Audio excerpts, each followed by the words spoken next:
Hello everyone, and welcome to The Nature of Order. Actually, Chapter 3, Number 3 last time. Yes, that was a typo. I'm just going to leave that in on the previous video. This is the actual number 3, so previously on The Nature of Order.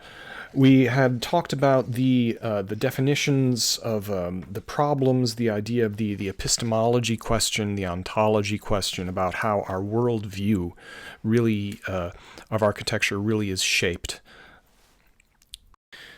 And going forward, in this next chapter, we get to some of the examples of how this makes a difference, how things are expressed, the redefinition of life. We touched on that earlier, and now that gets into the implications of this. I should stop for a while.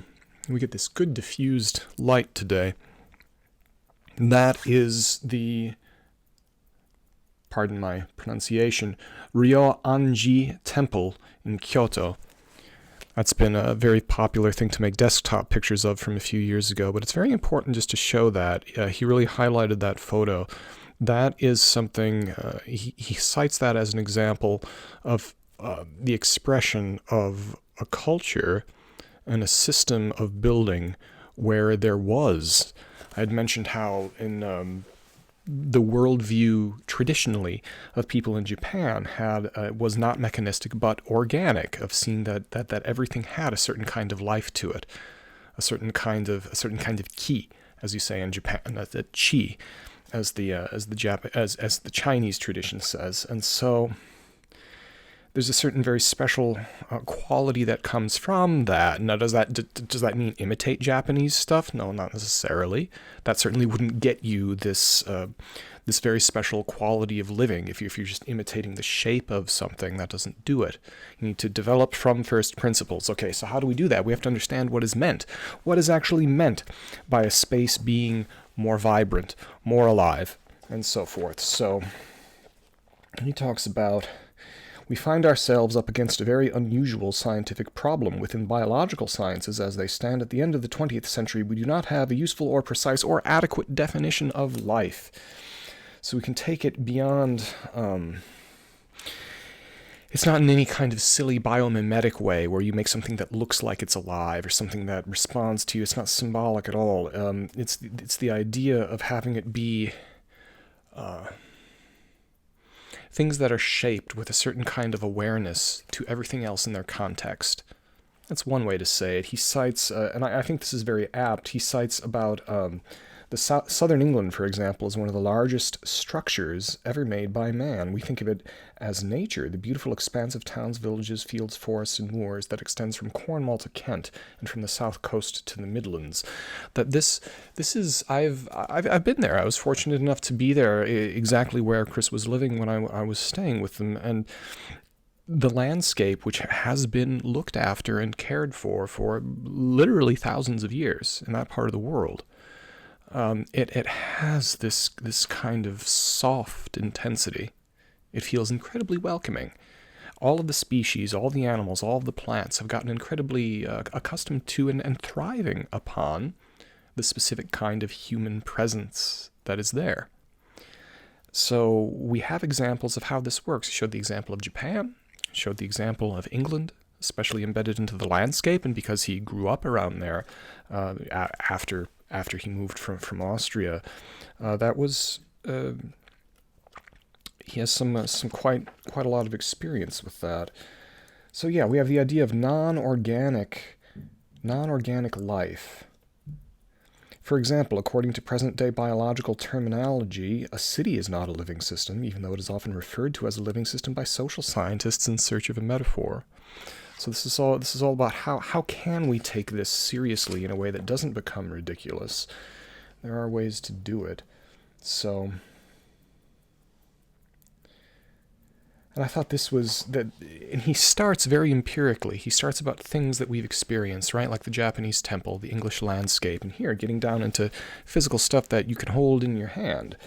And I thought this was very interesting, and this is a type of thing that not everybody, but many people can see an example. Well, everybody can if you go to a museum. Museums are great. Gold. Gold feels alive. The particular yellow color of naturally occurring gold, so different from pyrites or from the gold in the jeweler's shop. You're talking naturally occurring. has an eerie magic essence that feels alive. This is not because of its monetary value. It got its monetary value originally because it had this profound feeling attached to it. Naturally occurring platinum, comparable in value, or rhodium, which is far more valuable, do not have the same feeling of life at all. Rhodium, I don't know what that is. Mary Tyler Moore was pressing too hard on Rhoda. I don't know. I don't know what rhodium is, but apparently it's a very valuable mineral or element, more valuable than gold. But there's use value assigned to those things, but there's a kind of intrinsic value from the beauty of gold that has this, and he ascribes this to a certain vibrance, a certain intensity, a certain feeling of life. Certainly the Egyptians felt that way about it. They felt that life, it had to do with the sun and with a certain sense of life force. So this is a longer chapter. I kind of want to touch on the highlights here. We feel, and this is very, very, very important, we certainly feel different degrees of life in different human events. Consider first almost any social act. Look at the simple act of shaking hands. In one case, it feels full of life. In another case, mechanical and dead.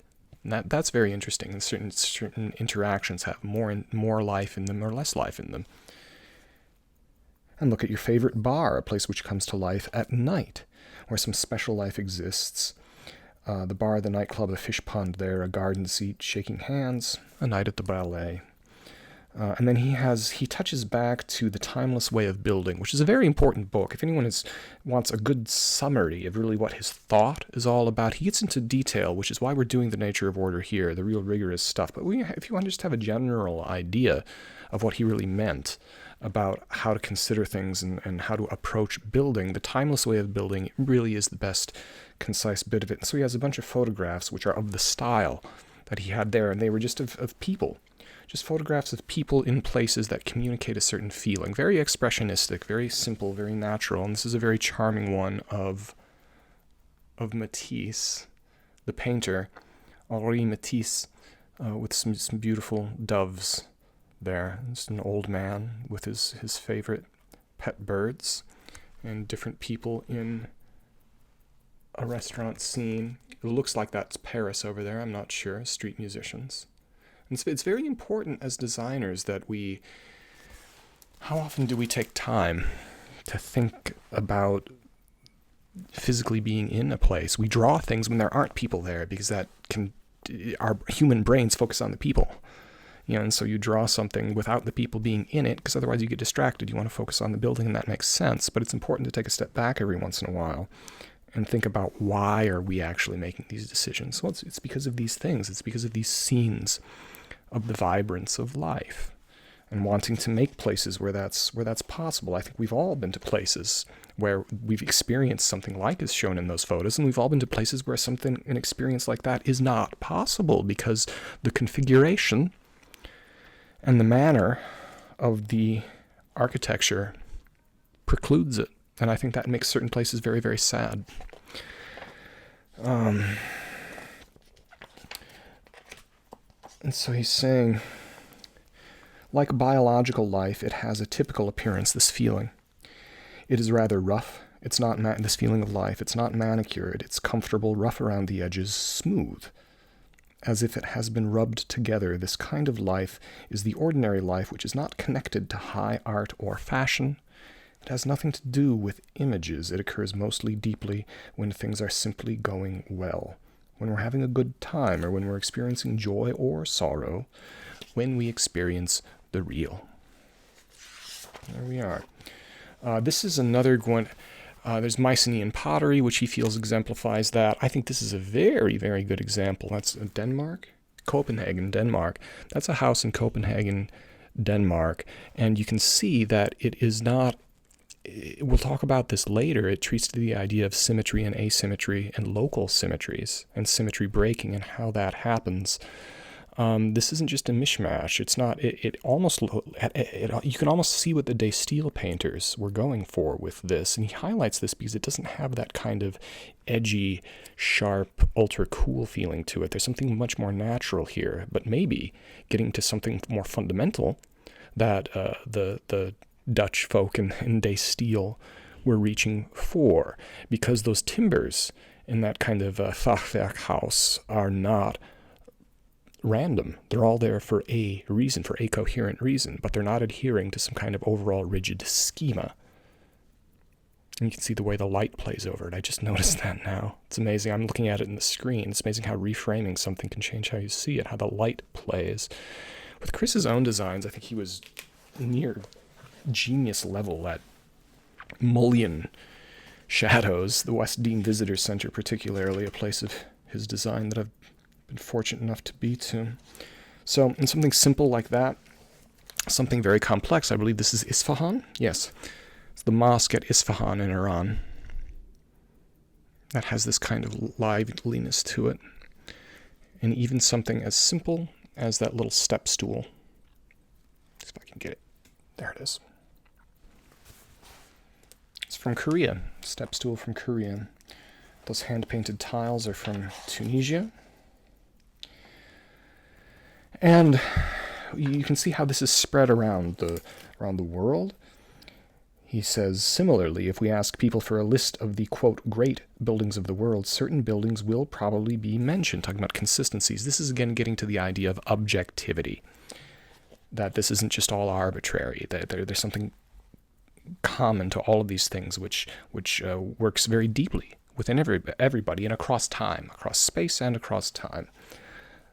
So the certain buildings that will probably be consistent, the Pantheon, Notre Dame, Chartres, the Great Mosque at Isfahan, perhaps the Alhambra in Spain. It's also a city, a little bit south of here. They named it Alhambra.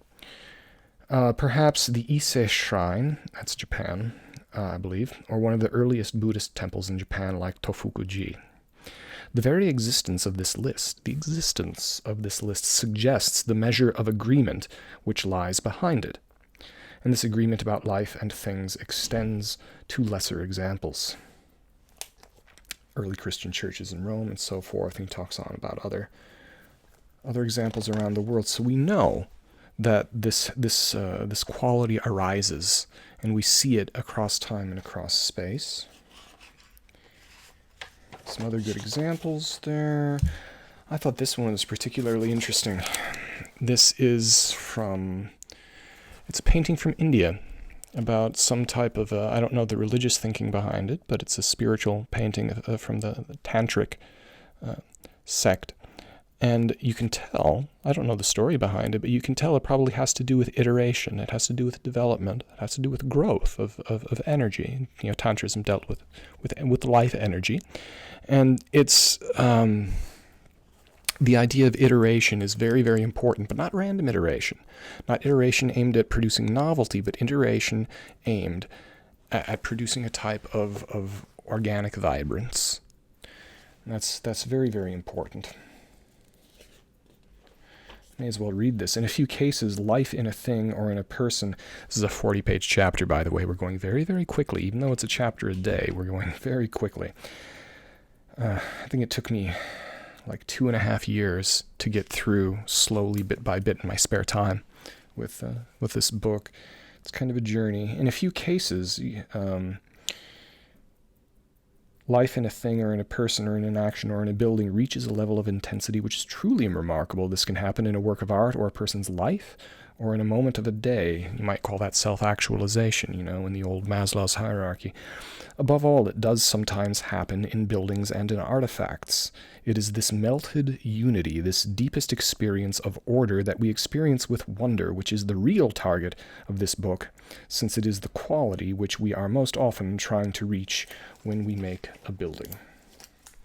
So we need to understand our goal. What are we going for? What are we trying to do? We're trying to make a place that is truly, truly wonderful. Well, what do you mean by wonderful? What he's talking about as a great goal for that type of wonderfulness is a very high bar. It's this vibrancy of life. And even when you can't make the magic like the Alhambra or like Chartres, you can when you just try. I know this from experience. It doesn't really, really get there every time, but when you put the effort in, you're going to elevate what you would do anyway. And I found it very, very useful. So, these feelings have also occurred. It's not just old stuff. He makes a point about this. It's not just old things. It's also, that's a Matisse. He loves Matisse's cutouts. He likes them better than I do, but they're still good. And what he's talking about, really, he goes into detail on this later. What he talks about is the dialogue of the positive and negative space, the way the outlines of the shapes kind of talk to each other in a formal sense. And there's something important there about it. And there's a joyfulness to it, really, which is good.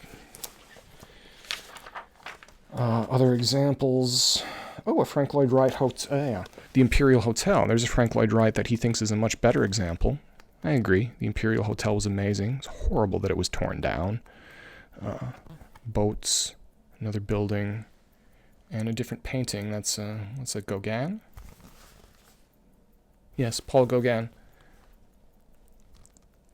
That's better. And the Brooklyn Bridge. Very modern, but also very vibrant and very full of... it's the Manhattan Bridge, excuse me. It's the Manhattan Bridge. Both of them are good. Here's another good example of something even more humble. It's another Matisse, yet another Matisse. Right here. I don't know if that stretch of elevated track still exists in Brooklyn or not. I used to work around in Gowanus. If that's anywhere in Brooklyn that still exists, I think it's in the, Gowanus train and find out. I think that's the elevated track where the G might run along today. I don't know if that iron is still like that. I think it might be. But it's very beautiful. This kind of lattice work of iron. This is remarkable. So here's a picture of an opera there. That is a Van Gogh. And he calls this a very modern painting. He said it was right before the start of the 20th century, calendar-wise, but it's a very, very modern painting. And I'm not quite sure what he means by that. He didn't explain it. I think it's a fascinating question. But when you're talking about life, it's important to note, he doesn't get into this, he may not have been fully aware, Vincent van Gogh had a strong belief that there was life force that emanated from everything. Van Gogh, as an artist, sensed this intuitively, and he tried to paint it. That's one reason why his paintings look like they're kind of vibrating, because he's trying to express that radiant sense of life from things. And he calls this a very modern painting, and perhaps it's because of that certain special awareness of a sense of life in the thing, and of the eye and the mind's dialogue with it. And here you can see, he also says that the sense of life and vibrance does not have to do with level of money. You can be poor and be suffering and have your place where you live arranged in a way that has the life. You can be poor and suffering and live in a place that doesn't have the sense of life in the built space. You can be rich and have one or the other. You can be rich and have a space that's expensive and not full of life, or be rich and have a place that's expensive that is full of life. And he has examples of this. Very, very simple places. I believe that's Malaysia. He says specifically it's not to romanticize poverty, but just to say that, money is no excuse either way for your designs. And that's an Emilio Botta house, which he feels, I kind of agree, it's a very aggressive design. There's something going on emotionally with that place. To make it like that and to want to live there is something going on. And it is very, very symmetrical, very, very aggressive. And it doesn't have... We're going to talk about why in the later chapters. It doesn't have that same sense of aliveness, although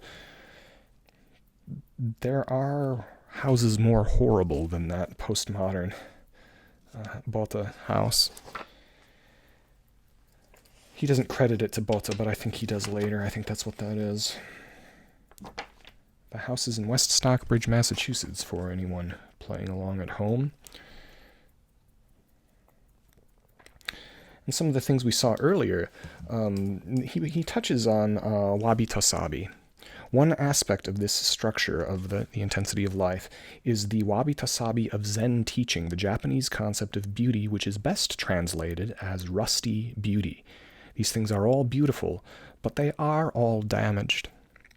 Life itself is damaged, and nothing which is perfect can be truly alive. And that's very profound. You can understand it from a Platonic perspective and thinking about forms and ideal forms and their actualizations, the idea of ideal being and imperfect becoming. That's how it's understood in the Western tradition. And as he cited in the Eastern tradition, in Japan specifically, about as far east as you go in that framework, in Japan, the Buddhist tradition, as expressed through Zen, would be specifically, but all Buddhists would say this roughly, would be saying that in all of life is suffering. You're not going to ever eliminate it completely within a living body. And so you need to not repress that fact, but somehow embrace it in a sense of vibrance and beauty in what you do in design. I think that's very important. It's very important to think about. To not create a false sense of perfection. It's tempting to do that sometimes. False idol of perfection. And so here's the end of the chapter. What do we end on? In what follows, I hope to show that this deep and even holy conception of our lives, he talks about the religious metaphysics in Book 4. I think this is true, that it touches something in our hearts spiritually. I think the best of art and the best of design always does. I hope to show that this deep and even holy conception of our lives and of the life of our surroundings turns to be directly and practically connected to an identifiable structure. It is something which occurs in space. In space! It's something which occurs in space, but not outer space, clearly, the space around us. The deep order which produces life in buildings is a direct result of the physical and mathematical structure that occurs in space. Something which is clear and definite, and something which can be described and understood. There's his mathematician's instinct. That it's not enough just to be like a foofy Husserlian phenomenologist, like Paul Klee at the Bauhaus or something, and to talk about horizons of perception and all of it. It's fine if you're going to do that, but then bring it down into where it can be described, if you can, to quantify it. Some people get really upset about this. Oh, no, you're going to measure that. Oh, you can't measure that. No, you don't kill it. We didn't kill music when we understood what hertz and harmony were, when we measured wavelength. We didn't kill music, but we enhanced our understanding of it and how it works. Same thing here. So, thank you for listening, and next time on The Nature of Order, Chapter 2, Degrees of Life. So the chapter numbers and the episode numbers are out of phase because of the introduction and the preface, but, we'll deal with it. And here, it's a little bit, to give you a preview, it's a little bit like the Christopher Alexander eye exam. These are fun, what he does. It's like less life, more life. Less life, more life. And we get to actually do some fun little experiments. And you can play along at home and decide whether you think there's anything to this or not. So, by the way, and for anyone playing Guess My Pipe, it was the humidity this morning was 85%. So you think about the choice that would make me make. You're not going to really have an idea about correctly guessing this until 7 or 8 of the episodes come around. But this morning, 85% humidity. Happens to be all, none of my English ones were dry enough. So, Nella Rocca, that one, with the McBaron, Virginia, Glare, the Virginia Ready Rubbed. For what that's worth. Hope everyone's day has been going really well. We're approaching the new year. I have no idea if anyone watches this end of it, but a little rambliness. Sometimes I think of interesting things, maybe. Not today. But thank you for listening. And I hope everyone else has an absolutely wonderful day and a wonderful year ahead. Thank you so much. Please like, share, and subscribe. Click and comment on the links below if you want to tell me what's going on. Yeah. Thank you so much.